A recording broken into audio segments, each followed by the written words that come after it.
Le prophète, paix et salut sur lui, avait prédit que pendant la période de la fin des temps ou à Zaman, les catastrophes, les péchés dans le monde seront aussi nombreux que les nuages dans le ciel.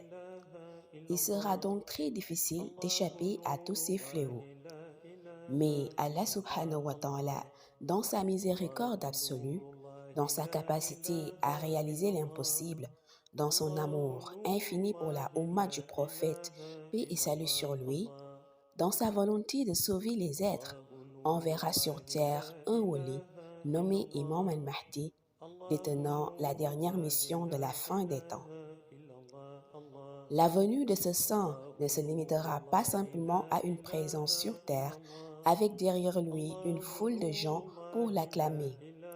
Sa venue sera un avantage certain pour le monde. Son arrivée sur terre coïncidera avec cette période où il sera difficile de trouver un maître mystique capable de guider l'aspirant vers le chemin de Dieu sans qu'il soit mu par un intérêt personnel quelconque.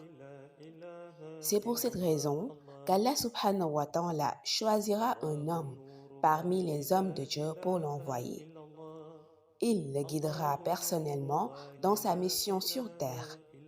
Il s'agit de cette personne surnommée l'imam al-Mahdi, surnom qui signifie littéralement l'imam des bien guidés. C'est donc Allah qui le guidera par la lumière du prophète, paix et salut sur lui. Le prophète Mohammed, paix et salut sur lui, le guidera à son tour par la lumière du Hatmiya, c'est-à-dire la lumière de Mawlaya Cheikh Ahmad Tijan Sherif.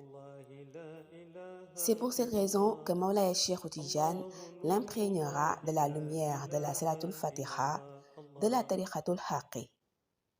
L'imam al-Mahdi ramènera les principes de base qui font que l'on reconnaisse l'appartenance d'un individu à la Tariqa Tijan. Nul ne doit semer des zones sombres dans l'esprit des adeptes de la Tariqa Tijan, selon Mawlaya Cheikh Tijan. Les disciples Tijan doivent être dénués d'obscurité dans leur façon d'être. Mawlaya Cheikh Tijan affirme qu'il faut rechercher la Tariqa Tijan dans les âmes pures. Pour avoir un cœur pur dans la Tariqa Tijan et conserver cet état de pureté le restant de sa vie, il faut assister aux séances de wazifa dans les mosquées, respecter les séances de Hadratul Juma dans les mosquées, respecter la pratique du lazim, éviter de donner des jugements de valeur sur des choses que l'on ne maîtrise pas, souhaiter à tous les musulmans ce que l'on voudrait pour nous-mêmes.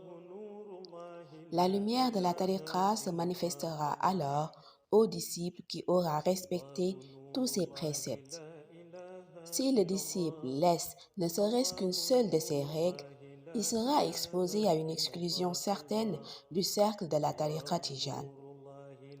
Par déduction donc, l'imam al-Mahdi sera adepte de la tariqatul Tijan car sa mission est intrinsèquement liée à la lumière de la Salatul Fatiha. La venue de l'imam al-Mahdi, qui répond aussi à une autre organisation en cette période de la fin des temps, aura un avantage sur le monde. Nous ne sommes pas sans savoir que ramener la lumière dans le monde en cette période d'Akhir Zaman où l'obscurité domine ne sera pas chose facile.